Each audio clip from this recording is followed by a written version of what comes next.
സംഘം കാവലുണ്ട്, ധ്വജപ്രണാമം എന്നീ സംഭാഷണങ്ങളും ബീഫ് ബിരിയാണി കഴിക്കുന്ന രംഗങ്ങളും ഉൾപ്പെടെ 20 ഇടങ്ങളിൽ കത്രിക വെച്ച സെൻസർ ബോർഡിനെതിരെ ഹൈക്കോടതിയെ സമീപിച്ചിരിക്കുകയാണ് ഹാൽ എന്ന സിനിമയുടെ അണിയറക്കാർ. സിനിമ കണ്ട ശേഷം തീരുമാനമെടുക്കാമെന്ന് അറിയിച്ചിരിക്കുകയാണ് കേസ് പരിഗണിച്ച ജസ്റ്റിസ് VG അരുൺ. ഇതിനിടെ സിനിമയുടെ പ്രമേയം ക്രൈസ്തവ മതവികാരം ഉണർപ്പെടുത്തുന്നതാണെന്നും താമരശ്ശേരി ബിഷപ്പിനെ വ്യക്തിപരമായി അവഹേളിക്കുന്നതാണെന്നും പറഞ്ഞ് കേസിൽ കക്ഷി ചേർന്നിരിക്കുന്നു കത്തോലിക്ക കോൺഗ്രസ്. രണ്ട് മതസ്ഥരായ കഥാപാത്രങ്ങൾ തമ്മിൽ പ്രേമിക്കുന്നതും അതിനെ ഒരു ബിഷപ്പിന്റെ കഥാപാത്രം പിന്തുണയ്ക്കുന്നതും ക്രൈസ്തവ വികാരത്തെ മുറിപ്പെടുത്തുന്നതും ലവ് ജിഹാദിനെ പ്രോത്സാഹിപ്പിക്കുന്നതുമാണെന്ന് കോടതിയിൽ വാദിക്കുന്നു കത്തോലിക്ക കോൺഗ്രസ്. എന്തൊക്കെയാണ് ഈ കൊച്ചു കേരളത്തിൽ നടക്കുന്നത്?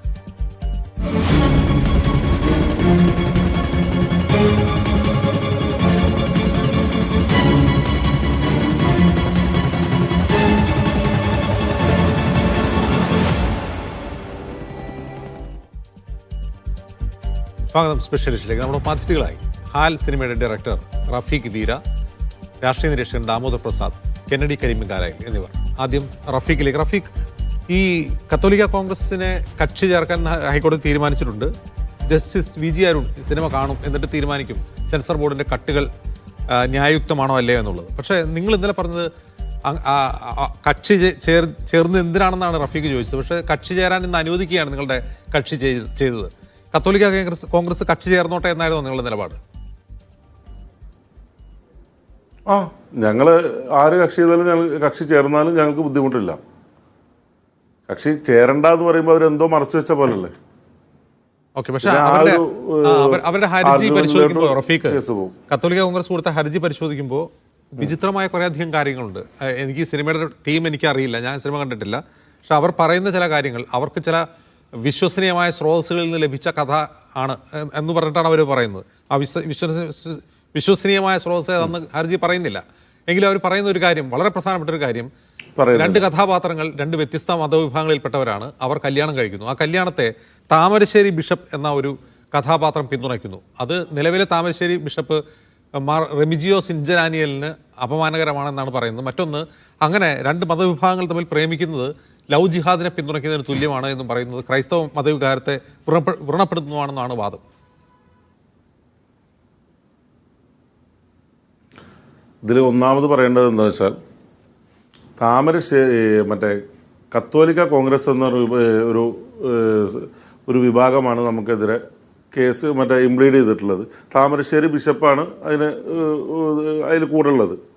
അപ്പോൾ ഞാൻ ചോദിക്കുന്നത്, നമുക്ക് തന്നെ ഇപ്പോൾ ഈ സെൻസറിൻ്റെ മുംബൈ മുതൽ തുടങ്ങാം.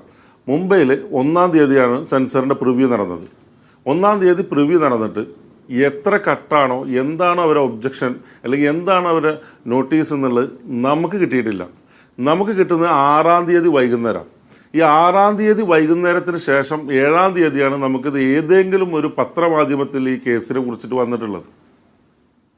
ഞങ്ങൾ വരെ 1-ാം തീയതിക്ക് ശേഷം, അതായത് പൂജാ ഹോളിഡേയ്സ് ആയിരുന്നു, 1-ാം തീയതിക്ക് ശേഷം നിരവധി ദിവസങ്ങളിൽ ഞങ്ങൾ അന്വേഷിച്ചിട്ടും മെയിൽ ചെക്ക് ചെയ്തിട്ടും റീഫ്രഷ് ചെയ്തിട്ടും വെയിറ്റ് ചെയ്തിരിക്കുമ്പോൾ 6-ാം തീയതി 7-ാം തീയതി കേസ് പോസ്റ്റ് ചെയ്തുകൊണ്ട് 6-ാം തീയതി വൈകുന്നേരം 5 to 6 ഉള്ളിലാണ് ഞങ്ങൾക്ക് ഈ മെയിൽ വരുന്നത്. അതിലാണ് ഞങ്ങൾക്ക് ഇത്രയും കട്ടുകളും കട്ട് ചെയ്താലും പോലും സർട്ടിഫിക്കറ്റ് ആണെന്നുള്ളത് മെൻഷൻ ചെയ്തിട്ടുള്ള നോട്ടീസ് ഞങ്ങൾക്ക് പുറപ്പെടുവിച്ചത്.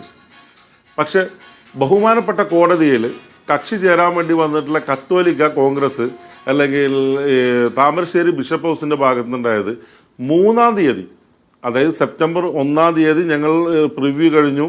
2ഉം 3ഉം 4ഉം ഒക്കെ മുടവാണ് സെൻസർ ബോർഡും എല്ലാ ഓഫീസുകളും. 3-ാം തീയതി ഈ സെൻസർ ബോർഡിലോട്ട്, അതായത് കത്തോലിക്ക ബിഷപ്പിൻ്റെ ലെറ്റർ ഹെഡിൽ ഒരു ലെറ്റർ അയച്ചിട്ടുണ്ട്. ആ ലെറ്ററിൽ പറയുന്നത് എന്താ വെച്ചാൽ, അവർക്ക് അതായത് വിശ്വസനീയമായ ഒരു സോഴ്സിൽ നിന്ന് അവർക്ക് ഈ കഥ കിട്ടി. അതിൽ പറയുന്നില്ല. ലെറ്ററിൽ പറയുന്നത് ഈ സിനിമ പുറത്തിറങ്ങരുത്, ഈ സിനിമ പുറത്തിറങ്ങിയാൽ അത് മതവികാരം വ്രണപ്പെടും, ഈ സിനിമ മലയാള സമൂഹം കാണാൻ പറ്റാത്ത സിനിമയെന്ന് പറഞ്ഞിട്ട് ഒരു ലെറ്റർ എഴുതിയിട്ടുണ്ട്. അപ്പോൾ ഞാൻ ചോദിക്കുന്നത്, 1-ാം തീയതി സെൻസർ ബോർഡിന് ഞങ്ങൾ കാണിച്ചു കൊടുത്തത്, 1-ാം തീയതി അല്ല, അതിന് മുന്നേ ഇവിടുത്തെ സെൻസർ ബോർഡിന് കാണിച്ചിട്ടുണ്ട്. 6-ാം തീയതി, അത് സെപ്റ്റംബർ 6. ഒക്ടോബർ 1-നാണ് ഞങ്ങൾ ഇവിടെ കാണിക്കുന്നത്, ഇവിടെ നമ്മളെ മുംബൈയിൽ. സെപ്റ്റംബർ 6-ാം തീയതി ഇവിടെ അപ്ലിക്കേഷൻ കൊടുത്തിട്ട് സെപ്റ്റംബർ 10-ാം തീയതി 8-ാം തീയതി ഞങ്ങൾ തിരുവനന്തപുരത്ത് പ്രിവ്യൂ കാണിച്ചിട്ടുണ്ട്. അപ്പോൾ ഈ ഞങ്ങൾക്ക് പോലും ഈ നോട്ടീസ് ഇത്രയും കട്ടുകളാന്ന് പറഞ്ഞ നോട്ടീസ് കിട്ടുന്നത് 6-ാം തീയതി വൈകുന്നേരമാണ്. പക്ഷെ 3-ാം തീയതി ഇത്രയും ഈ കഥയുടെ ഒരുവിധം കാര്യങ്ങൾ പ്രതിപാദിച്ചുകൊണ്ടും ഈ സിനിമ ഇറങ്ങരുത് പറഞ്ഞിട്ടും ഒരു നോട്ടീസ് മറ്റേ സെൻസർ ബോർഡിലേക്ക് അയച്ചു എന്ന് ചോദിക്കട്ടെ റഫീഖ്, സാധാരണ രീതിയിൽ മലയാള സിനിമകളൊക്കെ സെൻസർ ചെയ്യുന്നത് തിരുവനന്തപുരത്തെ റീജിയണൽ സെൻസർ ബോർഡ് ഓഫീസിലാണ്. അവിടെയുള്ള ഒരു ഉദ്യോഗസ്ഥനാണ്. ഇതിന് പകരം എങ്ങനെയാണ് ഇത് ബോംബെയിലെത്തിയത്? അത് റിവിഷന്റെ ഭാഗമായി എത്തിയതാണോ, അതല്ല നിങ്ങൾ അവിടെയാണോ സബ്മിറ്റ് ചെയ്തത്? അല്ല, ഞങ്ങൾ കേരളത്തിൽ സബ്മിറ്റ് ചെയ്തു. 6-ാം തീയതി ഞങ്ങൾ തത്കാല് ഇപ്പോൾ നമ്മളെ ഡേയ്സ് പെട്ടെന്ന് 7 ദിവസത്തിനുള്ളിലാണ് സാധാരണ ഡേറ്റ്സ് കിട്ടുക. അതിന് നമ്മൾ ഒരു എമൗണ്ട് കൂട്ടി അടച്ചാൽ പിറ്റത്തെ ദിവസം 24 hours 48 hours ഡേറ്റ്സ് കിട്ടും. ഏത് നമുക്ക് പ്രിവ്യൂവിൻ്റെ ആ ഡേയ്സ് കിട്ടാൻ വേണ്ടിയിട്ട് ഞങ്ങൾ ഒരു എമൗണ്ട് കൂട്ടി അടച്ചുകൊണ്ട് 6-ാം തീയതി ഞങ്ങൾ സബ്മിഷൻ ചെയ്തപ്പോൾ ഞങ്ങൾക്ക് 8-ാം തീയതിക്കായിട്ട് ഡേറ്റ് കിട്ടി. ആ ഡേറ്റിൽ ഞങ്ങൾ പ്രിവ്യൂ നടത്തിയിട്ട് 1 മണിക്കൂറോളം അവർ ഡിസ്കസ് കഴിഞ്ഞിട്ട് ഞങ്ങളെ വിളിച്ചു വരുത്തി, ഇവിടുത്തെ ഓഫീസർ വിളിച്ചു വരുത്തി. ഒരു 5ഓളം മെമ്പർമാരുണ്ടായിരുന്നു. അവർ പറഞ്ഞു വളരെ നല്ല സിനിമയാണ്, അതിൽ പക്ഷേ ഇങ്ങനെ കുറച്ച് പ്രതിപാദിക്കുന്ന വിഷയങ്ങളുണ്ട്. ഒരു 4 മ്യൂട്ട് പറഞ്ഞു. പിന്നെ ഈ സമയത്ത് ഇറങ്ങിയിട്ടുള്ള നിലപാട് എന്ന് പറഞ്ഞാൽ ഞങ്ങളൊരു റാപ്പ് സോങ് ഉണ്ട്, അതിലത്തെ ഒരു 12ഓളം വരികൾ മാറ്റണം പറഞ്ഞു. അപ്പോൾ അത് എന്താ വെച്ചോക്കുമ്പോൾ പറഞ്ഞാൽ അത് ഭരണകൂടത്തിനെതിരെയാണ്, ചോദ്യം ചെയ്യപ്പെടുന്ന കുറച്ച് വരികളാണ്. ശരി, ഞങ്ങൾ മാറ്റാം, ഞങ്ങൾ മനസ്സോടെ പറഞ്ഞു. അങ്ങനെയുള്ള സിനിമ ഇറങ്ങട്ടെ വെച്ചിട്ട് ഞങ്ങൾ രാത്രി അപ്പോൾ അവർ പറഞ്ഞു ഇത് മാറ്റി നാളെ CD ഇവിടെ കൊടുന്ന് തന്നാൽ നിങ്ങൾക്ക് 16 UA+ എന്ന് പറഞ്ഞ സർട്ടിഫിക്കറ്റ് മറ്റേ ഇഷ്യൂ ചെയ്തു എന്ന് പറഞ്ഞു. അങ്ങനെ ഞങ്ങളിവിടെ വന്ന് രാത്രി അല്ല പിറ്റത്തെ കാലത്താവുമ്പോൾ ഇതെല്ലാം ചെയ്തു. ഞങ്ങൾ തിരുവനന്തപുരത്തേക്ക് പുറപ്പെട്ടു. പക്ഷേ ഇത് സബ്മിഷൻ ചെയ്യണമെങ്കിൽ ഞങ്ങളെ ഇപ്പോൾ നമുക്കൊരു യൂസർ ID പാസ്വേഡ് വെച്ചിട്ടൊരു സൈറ്റുണ്ട്. ആ സൈറ്റിൽ ഇത് ഇത്രയും കട്ടുകൾ പറഞ്ഞുകൊണ്ട് അവരൊരു നോട്ടിഫിക്കേഷൻ വരണം. അത് വന്നിട്ടില്ല. ഞങ്ങൾക്ക് വെർബലി വാക്കാലാണ് ഇവരിത് പറഞ്ഞിട്ടുള്ളൂ. അപ്പോൾ ആ ഒരു സർട്ടിഫിക്കേഷന് വേണ്ടി വെയിറ്റ് ചെയ്ത് ഞങ്ങൾ തിരുവനന്തപുരത്ത് ബന്ധപ്പെട്ടു. ഞങ്ങൾ 2 ദിവസം തിരുവനന്തപുരത്ത് നിന്നു, രക്ഷയുമില്ല, തിരിച്ചു പോന്നു. ഇവരെ ബന്ധപ്പെട്ട് വെയിറ്റ് ചെയ്യാൻ പറഞ്ഞു. അങ്ങനെ 16-ാം തീയതി ഞങ്ങളെ സിസ്റ്റത്തിൽ കാണുന്നു റിവേഴ്സ് കമ്മിറ്റിക്ക് അയച്ചിരിക്കുന്നു. അതായത് ഇവിടെ എടുത്ത തീരുമാനം ആരൊക്കെ അറിഞ്ഞുകൊണ്ട് ആ തീരുമാനത്തിൽ ഇവിടെ എടുത്ത തീരുമാനത്തിൻ്റെ കഥകൾ ഇവിടുത്തെ ഏതോ സമുദായ നേതാക്കന്മാർക്ക് പറഞ്ഞു കൊടുത്തുകൊണ്ട് അവരുടെ എല്ലാ തീരുമാനപ്രകാരം ഇത് മുംബൈയിലോട്ട് അയച്ചു. ശരി, മുംബൈയിൽ പോയി വരാം. അപ്പോൾ അതിന് മുന്നേ ഞങ്ങൾ ഈ ഡിലേ വന്നല്ലോ. അതായത് ഇപ്പോൾ സെൻസർ പ്രിവ്യൂ കഴിഞ്ഞാൽ ഒരു 1 hourനുള്ളിൽ തീരുമാനം അറിയിക്കാം. കാരണം 1 time വാച്ചബിളാണ് ഈ പ്രിവ്യൂ. അവർ റെക്കോർഡ് ചെയ്തിട്ടുണ്ടോ നമുക്കറിയില്ല. അങ്ങനെ റെക്കോർഡ് ചെയ്തിട്ടാവും കാണിച്ചു കൊടുത്തിട്ടുള്ളത്. 1 ടൈമിൽ വാച്ചബിൾ ആയിട്ടുള്ള ഈ പ്രിവ്യൂ കഴിഞ്ഞ് കഴിഞ്ഞാൽ ആ ഡയറക്ടർ സ്ക്രിപ്റ്റ് റൈറ്റർ വിളിച്ച് അപ്പം തന്നെ അതിൻ്റെ തീരുമാനങ്ങൾ ഡിസ്കസ് ചെയ്തിട്ട് ആ തീരുമാനം അറിയിക്കേണ്ട. പക്ഷേ 7-8 ദിവസം കഴിഞ്ഞ് വരാതായപ്പോൾ ഞങ്ങളിവിടെ ഡിലേ ആവുന്നതുകൊണ്ടൊരു പെറ്റീഷൻ കൊടുത്തു. ആ പെറ്റീഷൻ നിലനിൽക്കുന്നതുകൊണ്ടാണ് ഇവർ ഇത്രയും സ്പീഡാക്കിയിട്ട് ഈ സാധനം മുംബൈയിലോട്ട് അയച്ചു. മുംബൈയിൽ ഞങ്ങൾ ഏകദേശം മുംബൈയിൽ ഡേറ്റ് എടുക്കാൻ വേണ്ടി ഞങ്ങൾ പല ശ്രമങ്ങളും നടത്തി. ഡേറ്റ് ആവുന്നില്ല. ഞങ്ങൾ വീണ്ടും കോടതി അവരോട് ചോദിച്ചു റിവ്യൂ അത് എന്താ ഡിലേ എന്ന് ചോദിച്ചപ്പോൾ അവർ പെട്ടെന്ന് മുടക്ക് ദിവസങ്ങളായിട്ട് പോലും അവിടെ ഒരു പ്രിവ്യൂ അറേഞ്ച് ചെയ്തു. ആ പ്രിവ്യൂ 30-ാം തീയതി ഞങ്ങൾ അവിടെ എത്തി. 1-ാം തീയതി പ്രിവ്യൂ അറേഞ്ച് ചെയ്തു. പ്രിവ്യൂ കണ്ടു. അവരെല്ലാം കൂടിയിട്ട് ഭയങ്കരമായ ഡിസ്കസ്. 1 മണിക്കൂർ കഴിഞ്ഞ് ഞങ്ങളെ വിളിച്ചു വരുത്തി. അതിനുള്ളിലോട്ട് ഒന്നും പറയാനില്ല. ഇത്ര കട്ടുണ്ടെന്നോ നിങ്ങൾ ഒന്ന് പറയുന്നുള്ളൂ. നിങ്ങൾ എന്തോ ഒരു ഹിഡൻ അജണ്ട ഈ സിനിമയിലൂടെ പറയാൻ ശ്രമിച്ചു. പറഞ്ഞു എന്നാർക്കും കാണിക്കാനില്ല. പറയാൻ ശ്രമിച്ചു. അതുകൊണ്ട് ഇത് A സർട്ടിഫിക്കറ്റേ തരും. നമ്മൾ പറഞ്ഞ A സർട്ടിഫിക്കറ്റ് ഞങ്ങൾക്ക് വേണ്ട. അവിടെ തന്നെ വെച്ച് പറഞ്ഞു A സർട്ടിഫിക്കറ്റ് ഞങ്ങൾ ആക്സെപ്റ്റ് ചെയ്യില്ല എന്ന് പറഞ്ഞ് തിരിച്ചു പോന്നു. അപ്പോൾ ശരി, ഞങ്ങൾ അത് ഒഫീഷ്യലായി ലെറ്റർ അയക്കാമെന്ന് പറഞ്ഞു. തിരിച്ചു വന്നു. 1 ദിവസമില്ല, 2 ദിവസമില്ല, 3 ദിവസം, 7-ാമത്തെ ദിവസം, അതായത് ഈ പെറ്റീഷൻ കോടതി എടുക്കുന്നതിൻ്റെ തലേ ദിവസം വൈകുന്നേരം നമുക്ക് ഒരു മെയിൽ വരിക. ആ മെയിലിലാണ് ഈ ഒരുപാട് കഥകളും ബീഫ് ബിരിയാണി ഗണപതി വട്ടം, രാഗി, പർദ, അതിനിടയിൽ താമരശ്ശേരി ബിഷപ്പ് ഹൗസിൻ്റെ കൺസേൺ ലെറ്റർ അതാണ് അതിലെഴുതിയിട്ടുണ്ടായിരുന്നത്. താമരശ്ശേരി ബിഷപ്പ് എന്ന് ഞങ്ങൾ ഈ സിനിമയിൽ എവിടെയും പ്രതിപാദിച്ചിട്ടില്ല. ഒരു വാക്കാല പോലും പറയുന്നില്ല. ഒരു ബിഷപ്പിനെ കാണിക്കുന്നുണ്ട്. ബിഷപ്പ് താമരശ്ശേരി ബിഷപ്പല്ല. മൈസൂർ വെച്ച് കല്യാണം നടക്കുമ്പോൾ അവിടെ പങ്കെടുക്കുന്ന താമരശ്ശേരി ബിഷപ്പിന് അവിടെ തീരുമാനം പറയാൻ പറ്റുമോ? ഇനി സിനിമയുടെ കഥ ഞാനായിട്ട് പറയാതിരിക്കണ്ട. അല്ല റഫീഖ്, ചോദ്യം. ഇപ്പൊ നോക്കൂ, ഇപ്പൊ കേരള മുഖ്യമന്ത്രിയായിട്ട് ഒരു കഥാപാത്രമുണ്ട്. പിണറായി വിജയന്റെ സാങ്ഷൻ ലെറ്ററോടെ ആ സിനിമയ്ക്ക് സെൻസർ സർട്ടിഫിക്കറ്റ് എന്ന് പറഞ്ഞാൽ എന്തൊരു കഷ്ടമാണത് സാർ. അതാണ് പറയുന്നത്, ഇനിയുള്ള കാലഘട്ടങ്ങളിൽ ഗോപാലൻ എന്നൊരു പേര് വെക്കണമെങ്കിൽ, കബീർ എന്നൊരു പേര് വെക്കണമെങ്കിൽ, ജോസഫ് എന്ന് പേര് വെക്കണമെങ്കിൽ കേരളത്തിൽ മുഴുവൻ ഗോപാലന്മാർ സർട്ടിഫിക്കറ്റ് മേടിക്കേണ്ടി വരും. എവിടെ എത്തി നിൽക്കൂ? നമുക്ക് നമ്മൾ രാഷ്ട്രീയം പറയാൻ പറ്റുമോ? സിനിമ പറയാൻ പറ്റുമോ? ആസ്വദിക്കാൻ പറ്റുമോ? അല്ല, ഇതിൽ ഈ കട്ട് ചെയ്യാനുള്ള ഇതിൽ നോക്കുമ്പോൾ അവരുടെ പ്രധാനപ്പെട്ട പ്രശ്നമായിട്ട് തോന്നുന്നത് മറ്റൊന്ന് എന്താണ്, കത്തോലിക്ക കോൺഗ്രസിന്റെ ഹർജിയും വായിക്കുമ്പോൾ തോന്നുന്നത് ഒരു മുസ്ലിം കഥാപാത്രവും ഒരു ക്രിസ്ത്യൻ കഥാപാത്രവും പ്രേമിക്കുന്നു, ആ പ്രേമത്തെ ഒരു ബിഷപ്പ് പിന്തുണയ്ക്കുന്നു, അതൊന്നും സമ്മതിക്കാൻ പറ്റില്ല, അതൊക്കെ മതവികാരത്തെ വ്രണപ്പെടുന്നതാണ് എന്നാണ് പറയുന്നത്. ഞാൻ ചോദിക്കുന്നത്, ഞങ്ങളുടെ സിനിമയിൽ ക്രിസ്തീയ സമൂഹത്തെ വളരെ നന്നായിട്ടാണ് ചിത്രീകരിച്ചിട്ടുള്ളത്. ഇന്ന് ഇവരെന്താ പറയണത്? ബിഷപ്പ് വന്ന് പറയണോ ആ രണ്ടുപേര് ചുട്ടുകൊല്ലാൻ? അല്ലെങ്കിൽ ബിഷപ്പ് വന്ന് പറയണോ രണ്ടുപേര് ജയിലിലടക്കാൻ? എന്താണ് മിശ്രവിവാഹത്തിന് തെറ്റ്? 1955 ഹിന്ദു മാരേജ് ആക്ട് പ്രകാരം മിശ്രവിവാഹം അനുവദനീയമല്ലേ? 1956 വന്നിട്ടുള്ള സ്പെഷ്യൽ മാരേജ് ആക്ട് പ്രകാരം അതിലും അനുവദനീയമാണ്. പുതിയൊരു ആക്ട് മാരേജ് ആക്ടിൽ കൊണ്ടുവന്നതായിട്ട് എനിക്കറിയില്ല.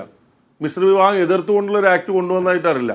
അങ്ങനെ കൊണ്ടുവന്നിട്ടുണ്ടെങ്കിൽ ഈ മത മേലാളന്മാരൊക്കെ ഇതിനെ എതിർക്കേണ്ടിയുള്ളൂ. അപമാനമുണ്ടാക്കുമെന്ന് കത്തോലിക്ക കോൺഗ്രസ് പറയുന്നത് എന്തുകൊണ്ടാണെന്ന് ഇപ്പൊ താങ്കൾ തന്നെ പറയുകയാണ്. അങ്ങനെ ഒരു കഥാപാത്രമേ ആ സിനിമയിൽ ഇല്ല എന്ന് പറയാണ്. അപ്പൊ അതുകൊണ്ട് പ്രധാനപ്പെട്ട കാര്യം. ശരി റഫീഖ്, ഞാൻ റഫീഖിലേക്ക് ശ്രീ കെന്നഡി കരിമുങ്കാല, ഈ സിനിമ ഒറ്റുകൊടുത്തവർ. യെസ്, ഞാൻ വരാം. ശ്രീ കെന്നഡി കരിമുങ്കാല, ഈ കത്തോലിക്ക കോൺഗ്രസിന്റെ പ്രതിനിധികൾ ഈ ചർച്ചയിൽ പങ്കെടുക്കുന്നില്ല എന്നാണ് പറയുന്നത്.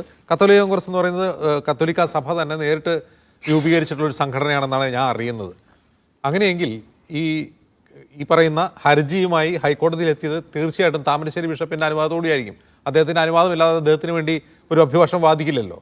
അപ്പോൾ ഈ സിനിമയുടെ സംവിധായകൻ പറയുന്നത് അങ്ങനെ ഒരു കഥാപാത്രമേ ആ സിനിമയിൽ ഇല്ല എന്നാണ്. പിന്നെ എന്തിനാണ് ഇത്തരം കാര്യങ്ങളൊക്കെ ഈ ഏറ്റുപിടിക്കുന്നുണ്ടാവുക ഈ കത്തോലിക്ക കോൺഗ്രസ്?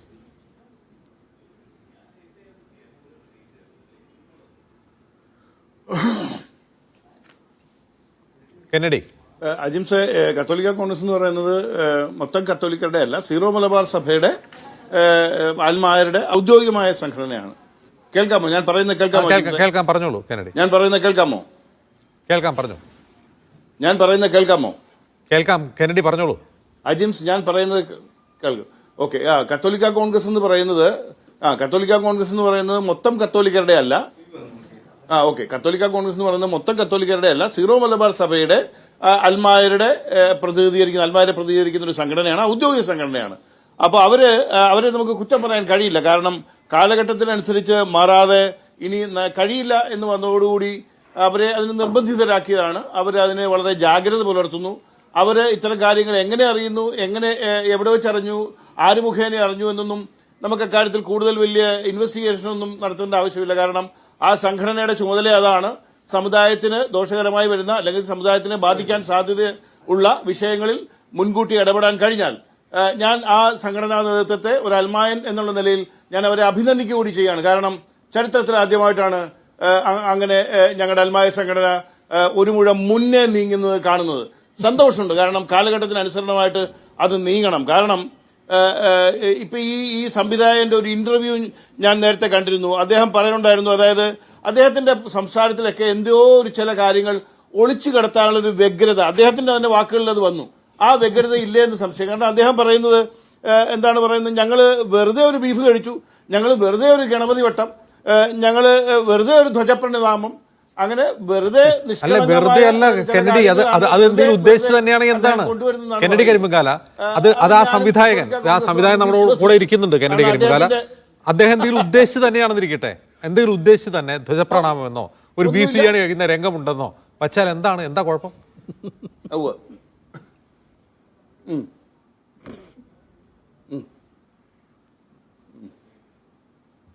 അജിംസെ, നമ്മൾ ഈ കാലഘട്ടം ഏതാണെന്ന് മനസ്സിലാക്കണം. MDയുടെ നിർമാല്യം കാലഘട്ടമല്ല ഇത് എന്ന് ആദ്യം മനസ്സിലാക്കണം. ഒന്ന് മനസ്സിലാക്കുക, 4 മാസം അറ്റൻഷനായി വളരെ ഡിസിപ്ലിനായി സ്കൂളിൽ പോയിക്കൊണ്ടിരുന്ന കുട്ടി 4-ാം മാസം ഛർദിലും മനം പുരട്ടലും വന്ന് വയറിളക്കം വന്ന് നമ്മൾ കാലഘട്ടത്തിൻ്റെ വ്യത്യാസമാണ്. ഈ കാലഘട്ടത്തിൻ്റെ മാറ്റം ഉൾക്കൊള്ളാതെ ചുമ്മാ വെറുതെ കണ്ണുപിടിച്ചിട്ട് കാര്യമില്ല. അല്ല ഈ കാലഘട്ടത്തിന്റെ പ്രശ്നം എന്താണ്? അല്ല കെന്നഡി പറയുന്ന ഈ കാലഘട്ടത്തിന്റെ പ്രശ്നം എന്താണ്? അതായത് ബീഫ് ബിരിയാണി കഴിക്കുന്നത് ഒരു സിനിമയിൽ കാണിക്കാതിരിക്കാൻ തക്കവണ്ണം എന്ത് മാറ്റമാണ് ഈ കാലത്തുള്ളത്? എന്താ കാലത്തിന്റെ പ്രശ്നം? ഞാൻ പറഞ്ഞുതരാം. ആ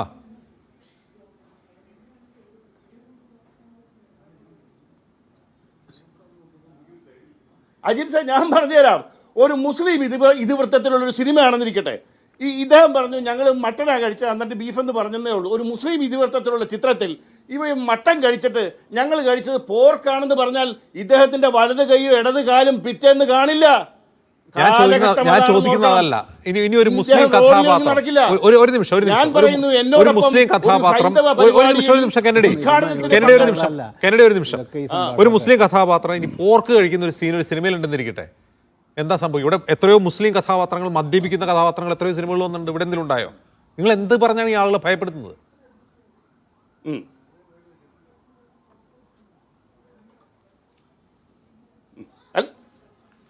അല്ല, ആരെങ്കിലും കാണിക്കുന്നുണ്ടോ എന്നുള്ളത് നോക്കൂ. ധൈര്യമുണ്ടോ? മദ്യപിക്കുന്ന മുസ്ലിം കഥാപാത്രങ്ങൾ, പലിശക്കാരായവർ, ബലാത്സംഗം ചെയ്ത കൊലപാതകികൾ, ഇതൊക്കെ ധൈര്യമുണ്ടോ? ഞാൻ പറഞ്ഞല്ലോ, ഞാൻ ഉദാഹരണം പറയണോ? കെന്നഡി ഒച്ച വെക്കണ്ട, ഞാൻ പറയുന്നത് കേൾക്കൂ, സമാധാനത്തോടെ കേൾക്കൂ. ഓക്കെ, ഒരു നിമിഷം. മമ്മൂട്ടി 5 നേരം നമസ്കരിക്കുന്ന ഒരു നടനാണ്. 5 നേരം നമസ്കരിക്കും. അദ്ദേഹം തന്നെ മദ്യപിച്ചുകൊണ്ട് അഭിനയിക്കുന്നുണ്ട്, അദ്ദേഹം വ്യഭിചരിക്കുന്നുണ്ട്, അദ്ദേഹം പലിശക്കാരനായിട്ടുണ്ട്, കൊള്ളക്കാരനായിട്ടുണ്ട്, കൊലപാതകമായിട്ടുണ്ട്, റേപ്പിസ്റ്റ് ആയിട്ടുണ്ട്. ഈ ഭൂലോകം ഇടിഞ്ഞു വീണോ? നിങ്ങൾ ഏത് കേരളത്തെ കുറിച്ചായി സംസാരിക്കുന്നത്?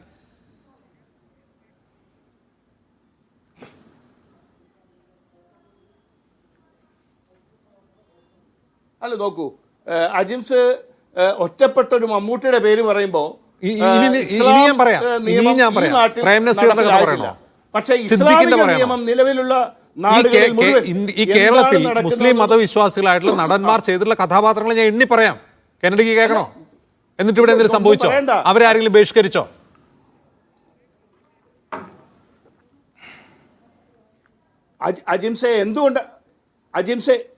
അജിംസെ എന്തുകൊണ്ടാണ് സംഭവിക്കാത്തതെന്ന് ചോദിച്ചു കഴിഞ്ഞാൽ ഈ റിപ്പൽ ഉള്ളതുകൊണ്ടാണ്, ഈ ഒരു ഡിഫൻസ് ഉള്ളത് കൊണ്ടാണ്. കെന്നഡി പറയുന്നത് ഒരു മുസ്ലിം പ്ലോട്ടിൽ ഒരു കഥാപാത്രം പോർക്കിറച്ചി കഴിച്ചാൽ പ്രശ്നമാണെന്നാണ് കെന്നഡി പറഞ്ഞത്. കൈകാലുകൾ ഛേദിക്കപ്പെടുമെന്നാണ് പറഞ്ഞത്. ചെറിയ വാക്കുകളല്ല കെന്നഡി പറഞ്ഞത്. അങ്ങനെ ഇവിടെ ചെയ്ത അതിലും മോശമായ ക്യാരക്ടേഴ്സ് ഇവിടെ ഡെപ്യൂട്ട് ചെയ്യപ്പെട്ടിട്ടുണ്ട് മലയാള സിനിമയിൽ. എന്നിട്ട് ഇവിടെ എന്തെങ്കിലും ഉണ്ടായോ? കെന്നഡി ഏത് കേരളത്തെ കുറിച്ച്, ഏത് മലയാള സിനിമയെ കുറിച്ചാണ് പറയുന്നത്?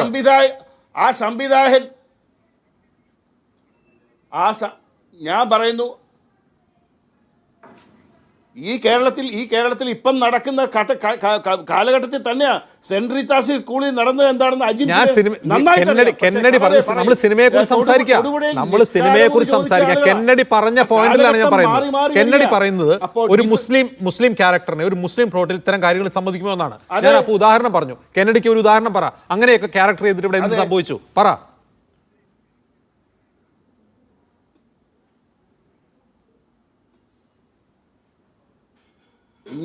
ഞങ്ങളും ഞങ്ങളുടെ സമൂഹവും ഞങ്ങളുടെ സഭാമേലധ്യക്ഷനും ലവ് ജിഹാദ് എന്ന് പറയുന്ന വിഷത്തിനെതിരെ, കൊടും വിഷത്തിനെതിരെ പ്രതികരിക്കുകയും ഭയപ്പെടുകയും ചെയ്യുമ്പോൾ ഞങ്ങൾ ഭയക്കുകയും കൂടി ചെയ്യുകയാണ്. ആ സമയത്ത് ലവ് ജിഹാദിനെ ഒരു ഒളിച്ചു കടത്തലിലൂടെ മഹത്വവൽക്കരിക്കാൻ, ഗ്ലോറിഫൈ ചെയ്യാൻ ഒരു ചിത്രം കൊണ്ടുവന്നാൽ ഞങ്ങൾ കൈയടിച്ചോളം എന്ന് അജിംസ് പറഞ്ഞോളൂ. ഞങ്ങൾക്ക് സൗകര്യമില്ല അതിന് കൈയടിക്കാൻ. വിഷയത്തെ ഒളിച്ചു കടത്തുകയാണ്. റഫീഖ്, നിങ്ങൾ ഈ സിനിമയിലൂടെ ലവ് ജിഹാദ് ഒളിച്ചു കടത്തുകയാണോ? ഈ സിനിമയിലെ 15 മിനിറ്റ് ഇപ്പൊ ഇവര് പറയുന്നത് കെന്നഡി സാറ് വരെ പ്രതിപാദിച്ചിട്ടുള്ളൂ. സാറ് പറഞ്ഞല്ലോ ഈ ഡയറക്ടർക്ക് കഴിവുണ്ടോന്ന്. ഈ സിനിമ എന്നേലും പുറത്തിറങ്ങിയിട്ട് ബാക്കി 1.25 മണിക്കൂർ കണ്ടിട്ട് സാറ് പറ, ഏത് മതത്തിനാണ്, ഏത് നിഷേധത്തിനാണ് അവിടെ എടുത്തു കാണിച്ചിട്ടുള്ളത്?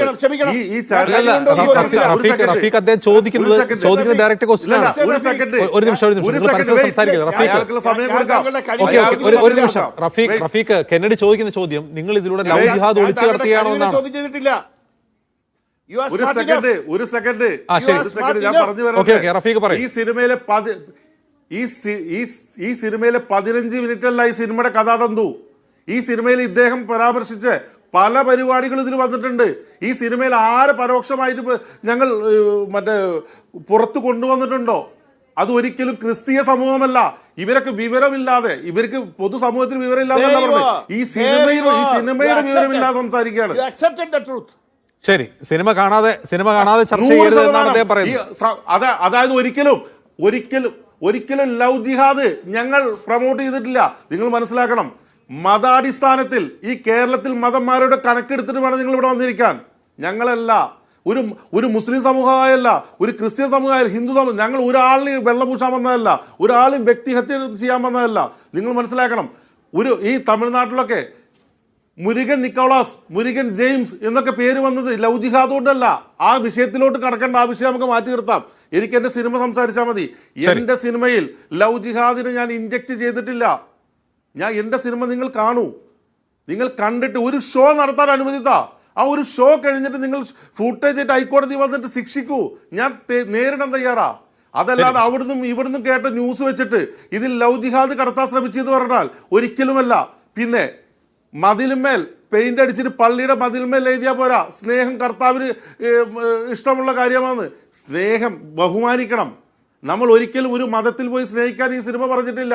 ഒരു മതത്തിൽ അങ്ങോട്ട് പോയി മതം സ്വീകരിക്കാൻ പറഞ്ഞിട്ടില്ല. അവനവന്റെ മതത്തിൽ മുറുക്കി പിടിച്ചോളണമെന്നാണ് പറഞ്ഞിട്ടുള്ളത്. പിന്നെ അതും തെറ്റാണെങ്കിൽ നിങ്ങൾ ഈ 2 മണിക്കൂർ 10 മിനിറ്റ് സിനിമ ഉണ്ട്, ആ സിനിമ കാണ്. 15 മിനിറ്റാണ് ഈ പറയുന്ന എല്ലാ വിഷയവും. ഈ ബീഫ് ആയിക്കോട്ടെ, ബിഷപ്പിന്റെ ഇതൊക്കെ 15 മിനിറ്റാ. 1.25 മണിക്കൂർ ആ സിനിമ എന്ത് സംസാരിച്ചു അത് നോക്കൂ. നമ്മളെല്ലാം ജീവിക്കുന്നത് കൊച്ചി അല്ലെങ്കിൽ കോഴിക്കോട് അല്ലെങ്കിൽ എറണാകുളം അല്ലെങ്കിൽ മറ്റേ കേരളത്തിലാണ്. ഇതിൽ കുമാരനെ കാണും, ജോസഫിനെ കാണും, ഇബ്രാഹിമിനെ കാണും, നിരീശ്വരവാദിയെ കാണും, പട്ടിയെ കാണും, കഴുതയെ കാണും, കുരങ്ങിനെ കാണും, കുതിരയെ കാണും. ഇവരെല്ലാം നമ്മൾ സിനിമയെ ഉൾപ്പെടുത്തണ്ടേ? അല്ലെങ്കിൽ നമ്മൾ അന്റാർട്ടിക്കയിലോ അല്ലെങ്കിൽ ആന്തമാൻ ദ്വീപിലോ പോയിട്ട് പടം എടുക്കണം, ഒരാളുടെ വിഷയം മാത്രം പറയണം. ഇതെല്ലാം പറയുമ്പോൾ അതിങ്ങനെ തെറ്റാവും. ഒരാളിനെ അധിക്ഷേപിച്ച്, എന്റെ സിനിമയിൽ ഒരാളിനെ അധിക്ഷേപിച്ചിട്ട് നിങ്ങൾ പറയുന്ന പടി ഞാൻ കേൾക്കാം. ശരി റഫീഖ്. ശ്രീ ദാമോദർ പ്രസാദ്, ഞാൻ വൈകിയിൽ ക്ഷമിക്കണം അങ്ങയിലേക്ക് വരാൻ. എനിക്ക് ആക്ച്വലി ഒരു സർറിയൽ അനുഭവമാണ് ഈ ചർച്ചയിൽ ഇരിക്കുന്നത് തന്നെ. കാരണം ഞാൻ ഒരിക്കലും എൻ്റെ ഒരു കരിയറിൽ ഞാൻ പ്രതീക്ഷിച്ചിട്ടില്ല ഇങ്ങനൊരു വിഷയം മലയാളത്തിൽ ചർച്ച ചെയ്യപ്പെട്ടിട്ടുണ്ട്. നമ്മൾ ഉത്തരേന്ത്യൻ ചാനലുകളിൽ കണ്ടിട്ടുണ്ട്. അതായത് ഒരു തരം ലോജിക്കും ഇല്ലാത്ത ഒരു വിഷയത്തിൽ കോടതിയിൽ ഒരു ഹർജി വരിക, ഹർജി സ്വീകരിക്കുക, അവരതിൽ കക്ഷി ചേരുക എന്നൊക്കെ പറഞ്ഞാൽ എന്താണ് നിങ്ങൾക്ക് തോന്നുന്നത്? അല്ല, ഇത് സർറിയലാക്കിയാണല്ലോ നമ്മളെല്ലാം കൂടി ചേർന്നിട്ട്. ഇപ്പോൾ കെനഡി കരിമ്പങ്കാല അദ്ദേഹത്തിൻ്റെ അഭിപ്രായം അപഹാസ്യം എന്നല്ലാതെ പറയാൻ പറ്റില്ല. സർറിയൽ എന്നൊക്കെ വിളിച്ച് നിങ്ങളതിനെ വേറൊരു ഇതിലേക്ക് കൊണ്ടുണ്ട്. അപഹാസ്യം എന്നാണ് അതിന് ഏറ്റവും നല്ല വാക്ക്. 21 നൂറ്റാണ്ട് ജീവിക്കുന്നതിനെ കുറിച്ച് പറയാനിട്ടപ്പോൾ ചോദിക്കാൻ, ബീഫ് ബിരിയാണി കഴിക്കുന്നത് 21 എന്തൊരു അപഹാസ്യമാണിത്. ബീഫ് ബിരിയാണി അപ്പോൾ 21 നൂറ്റാണ്ട് നമ്മൾ ജീവിക്കുന്ന, നമ്മൾ തിരുമാലത്തിൻ്റെ കാലമല്ല, കരിമ്പങ്കാല ബീഫ് ബിരിയാണി കഴിക്കില്ലേ? അപ്പം നമ്മൾ 2026 ബീഫ് ബിരിയാണി കഴിക്കുന്നത് ഭരണഘടനാ വിരുദ്ധ സാമൂഹ്യ വിരുദ്ധമായ എന്തെങ്കിലും കാര്യങ്ങളാണോ? എന്തൊരു അപഹാസ്യം! ഇത് സർറിയലൊന്നും വിളിക്കല്ലേ നിങ്ങൾ. സർറിയൽ എന്നൊക്കെ പറഞ്ഞാൽ വലിയ പ്രസ്ഥാനമാണ് അതുള്ളത്. അപഹാസ്യത തന്നെ കാണണം. ഈ 2026 ബീഫ് ബിരിയാണി കഴിക്കുന്ന കട്ടി എന്ന് പറഞ്ഞാൽ ഇതിൽ പരം എവിടെ എത്തി? നമ്മൾ ആലോചിക്കണം. നമ്മൾ നിർമ്മാല്യത്തിനെക്കാട്ടൊരു 2 നൂറ്റാണ്ട് പിന്നോട്ട് പോയി. കരിമ്പങ്കാലൊക്കെ എനിക്ക് 17 നൂറ്റാണ്ട് ജീവിക്കുന്നുണ്ട്. അതുകൊണ്ടായിരിക്കാം ഇങ്ങനെയുള്ള കാര്യങ്ങളൊക്കെ പറയുന്നത്. രണ്ടാമത്തെ കാര്യം, എന്തൊരു മുൻവിധിയാണ് ഇതിനകത്ത്. അതായത് ഇതിൽ തന്നെയുണ്ട് സെൻസർ എന്ന് പറയുന്നത്. എങ്ങനെയാണ് സെൻസറാണെങ്കിലും കോടതിയാണെങ്കിലും ഒക്കെ തന്നെ മുൻവിധിയോടെയല്ല സമീപിക്കുക, അവരത് കണ്ണേഷ. ഇവിടെ ഈ സിനിമ കാണാത്ത കരിമ്പങ്കാലം മുൻവിധി അടിസ്ഥാനത്തിൽ ലവ് ജിഹാദങ്ങൾ പ്രഖ്യാപിച്ചിരിക്കുക. കക്ഷിയെ സംബന്ധിച്ചോളം ഏത് പ്രേമം, 2 മതസ്ഥർ തമ്മിൽ പ്രേമത്തിലാവുന്നു, സ്നേഹിക്കുന്നു, ഒരു വിവാഹം കഴിക്കുന്നു, ഒരുമിച്ച് ജീവിക്കുന്നൊക്കെ. ദാമോദർ പ്രസാദ് കെന്നഡി മാത്രം പറയുന്നതല്ല, ഹർജിയിൽ അവർ ചൂണ്ടിക്കാട്ടുന്നത് അദ്ദേഹം വ്യക്തിപരമല്ലല്ലോ, അദ്ദേഹം പ്രദാനം ചെയ്ത രാഷ്ട്രീയ ആശയത്തെയാണ്. എനിക്ക് തോന്നിയിട്ടില്ല ഡയറക്ടർ അക്സെപ്റ്റ് ചെയ്താൽ. ഞാൻ കേട്ടില്ല, നിങ്ങൾ കേട്ടതായിരിക്കും. ഞാൻ കേട്ടില്ല ഡയറക്ടർ ഇത് ലൗജിക സിനിമയാണെന്ന് അദ്ദേഹം പറഞ്ഞിട്ട് ഞാൻ കേട്ടില്ല ഇതുള്ളത്. അങ്ങനെ ലൗജാതം ഇത്തിനെക്കുറിച്ച് ഇതിനെ കക്ഷി അക്സെപ്റ്റ് ചെയ്യേണ്ട ആവശ്യം അത് അങ്ങനെ ആക്സെപ്റ്റ് ചെയ്യാൻ അങ്ങേർക്ക് നിങ്ങൾക്ക് വിഷയം മനസ്സിലാവുന്നില്ല. അത് മനസ്സിലായി. വിഷയം എല്ലാം മനസ്സിലാവുന്നതാണ് നിങ്ങളാണ്. പിന്നെ ഒരു കാര്യം കൂടി പറയാം. അപ്പോൾ ഇതിന്റെ മതസ്ഥര അപ്പോൾ ഇതാണ്. അപ്പോൾ ഇതിന്റെ പ്രധാനപ്പെട്ട കാര്യം സെൻസർ ബോർഡ്. അപ്പോൾ സെൻസർ ബോർഡ് എന്ന് വിളിക്കുന്ന സ്വതന്ത്ര പ്രസ്ഥാനമാണോ ചോദ്യം. ഞാൻ കരിമ്പങ്കാലിനെ കുറ്റം പറയില്ല. കാര്യം അങ്ങേർക്ക് ഇപ്പോൾ കേരളത്തിൽ അല്ലെങ്കിൽ ഇന്ത്യയിൽ ഒരാൾക്ക് അദ്ദേഹത്തിൻ്റെയോ അവരുടെ വിശ്വാസത കഴിഞ്ഞാൽ അവർക്ക് നിയമപരമായിട്ടുള്ള പരിരക്ഷ നേടാനുള്ള അവകാശമൊക്കെ ഉണ്ട്. ഞാൻ ഇല്ലയെന്ന് പറയുന്നില്ല. അതൊരു വ്യവസ്ഥ അങ്ങനെ നിലനിൽക്കുന്നുണ്ട്. പക്ഷേ സെൻസർ ബോർഡ് അങ്ങനത്തെ പ്രസ്ഥാനമല്ല. സെൻസർ ബോർഡ് അത് കോടതിയാണ്.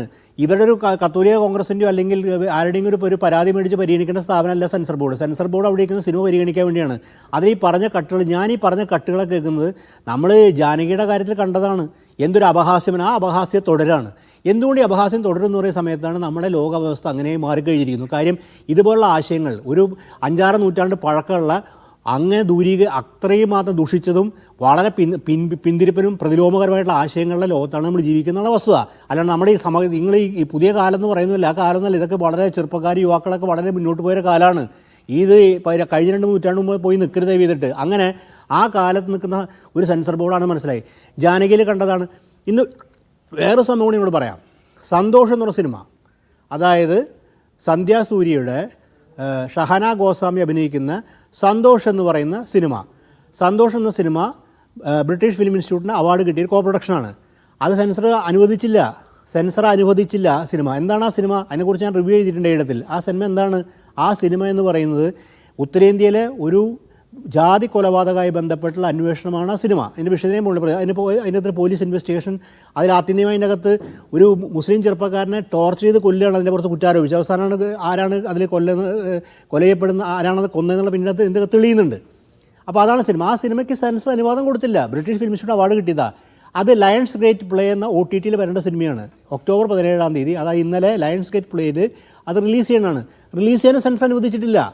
അപ്പോൾ ഇതാണ്. അപ്പോൾ സെൻസർ ബോർഡിൻ്റെ രാഷ്ട്രീയം വളരെ വ്യക്തമല്ലേ. ആ സിനിമ എന്താണ്? ആ സിനിമയിൽ കാണുന്ന ഒരു ഡൽഹിയിൽ നടന്ന പ്രമാദമായിട്ടുള്ളൊരു റേപ്പും അതിനുശേഷമുണ്ടായ മർഡറുമായി ബന്ധപ്പെട്ട ഇൻവെസ്റ്റിഗേഷൻ ആണ് എൻ്റെ കഥാതന്തു. അതിനാണ് അന്വേഷിക്കുന്നത്. പക്ഷേ അതിൽ വിക്റ്റിമായിട്ട് വരുന്നത് വളരെ കൃത്യമായി നമുക്ക് കാണാൻ പറ്റും. സലീം എന്ന ചെറുപ്പക്കാരനെ ആസൂത്രിതമായി പിടിച്ച് ട്രാപ്പ് ചെയ്ത് അയാളെ കസ്റ്റഡിയിൽ ടോർച്ചർ ചെയ്ത അതിൻ്റെ അകത്തൊരു അനുഭവം പ്രദാനം ചെയ്യുന്നുണ്ട്. ഇന്നത്തെ വർത്തമാനകാല ഇന്ത്യയെക്കുറിച്ചുള്ള ജാതി വ്യവസ്ഥയെക്കുറിച്ച്, ജാതി യാഥാർത്ഥ്യത്തെക്കുറിച്ചും ഇന്ത്യയുടെ ഡോക്യുമെൻ്ററി റിലീസ് ചെയ്ത സിനിമയാണ്. അതിന് സെൻസർ അനുവാദം കൊടുത്തില്ല. എന്തുകൊണ്ട് അനുവാദം കൊടുത്തില്ല? ഇത്തരം സിനിമകൾ കാണരുത്. കാര്യം അതൊക്കെ പൊളിറ്റിക്കൽ.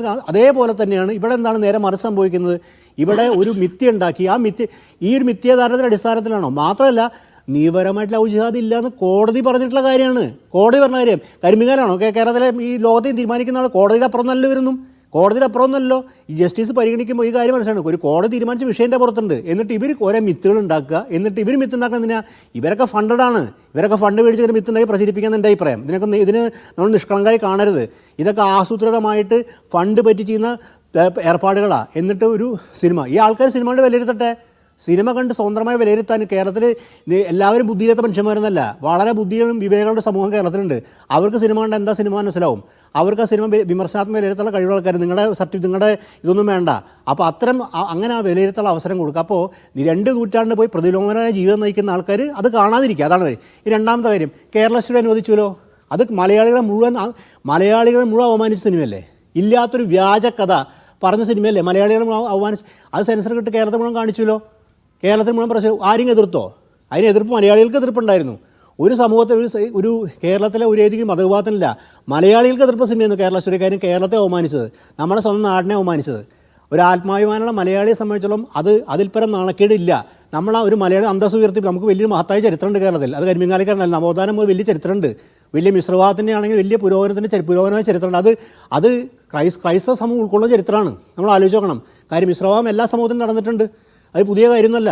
അപ്പോൾ ആ വ്യവസ്ഥയ്ക്കനുസരിച്ച് നമുക്ക് വലിയൊരു ചരിത്രമുണ്ട്, വലിയ പാരമ്പര്യമുണ്ട്, വലിയൊരു മഹത്തായ ഒരു ഇതുണ്ട്. ആ ചരിത്രത്തെയും ആ അനുഭവത്തെയും ആ രാഷ്ട്രീയത്തെയും ആ സാമൂഹ്യ ബോധത്തെയാണ് അപമാനിച്ചത്, അധിക്ഷേപിച്ച് കേരള സ്റ്റോറി.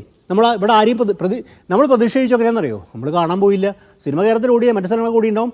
അത് ഉത്തർപ്രദേശ് തെരഞ്ഞെടുപ്പിൽ അത് ഉപയോഗിച്ചിട്ടുണ്ട് വിജയിക്കാൻ വേണ്ടിയിട്ട്.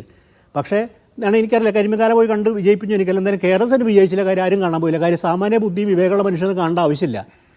ഇനി അത് കണ്ടാൽ തന്നെ അത് വിമർശനാത്മകമായിട്ടായിരിക്കും അവർ കണ്ടുണ്ടാവുക. അവർക്ക് മനസ്സിലാക്കാൻ സാധിക്കും. അതേപോലെ തന്നെ ഹാൽ എന്ന സിനിമ, എനിക്കാ സിനിമ കണ്ടില്ല, എന്താണെന്ന് അറിയില്ല. ആ സിനിമയിൽ ഉള്ളടക്കം സാമൂഹ്യമായിട്ട് പ്രതിലോമകരമാണെങ്കിൽ, അത് അധിക്ഷേപാർഹമാണെങ്കിൽ, നമ്മുടെ സാമൂഹ്യ ജീവിതത്തെ ഛിദ്രിപ്പിക്കുന്നതാണെങ്കിൽ, വിഭാഗീയത സൃഷ്ടിക്കുന്നതാണെങ്കിൽ, വർഗീയത പ്രചരിപ്പിക്കുകയാണെങ്കിൽ സമൂഹം എതിർക്കും. അത് കണ്ടു തന്നെ എതിർക്കും. അതിനെതിർപ്പ് സമൂഹത്തിന് വരും. ഇനി അതാണ് ആ സിനിമ ശരിയാണെങ്കിൽ ശരിയാണെന്ന് പറയും ചെയ്യും. പക്ഷെ അത് കാണാനുള്ള അവസരം ഉണ്ടാകുന്നതാണ് ഒരു സ്വതന്ത്ര ജനാധിപത്യത്തിൽ. ഇതാണ് നമ്മൾ ആവിഷ്കാര സ്വാതന്ത്ര്യം എന്ന് വിളിക്കുന്നത്. നമ്മൾ 4 നൂറ്റാണ്ടിലായി പറഞ്ഞുകൊണ്ടിരിക്കുന്ന കാര്യമാണ്. ആവിഷ്കാര സ്വാതന്ത്ര്യത്തെ ഏതൊക്കെ രീതിയിൽ തടയുന്നു? ഇപ്പോൾ ബീഫ് ബിരിയാണിയുടെ കാര്യം എടുക്കുക. ഈ ലവ് ജിഹാദ് നിൽക്കട്ടെ. ബീഫ് ബിരിയാണി നമ്മുടെ നാട്ടിൽ ദിവസം കഴിക്കുന്ന സാധനമല്ലേ ഇത്? ഇത് ഇനിയിപ്പോൾ നമുക്ക് ഹോട്ടലിൽ പോയിട്ട് ബീഫ് ബിരിയാണി പറയാൻ പറ്റാതോ? ഇനി വേറെ പേര് കണ്ടുപിടിക്കേണ്ടി വരുമോ നമ്മളതിന്? അല്ലെന്ന് ആലോചിച്ചൊക്കെ, ബീഫ് ബിരിയാണി സെൻസറി ആണെന്ന് പറയുമ്പോൾ എന്താണ് അതിൻ്റെ സ്ഥിതി? ഗണപതി വട്ടം എന്ന് സെൻസറി എന്ന് പറഞ്ഞാൽ എന്താണ് സ്ഥിതി?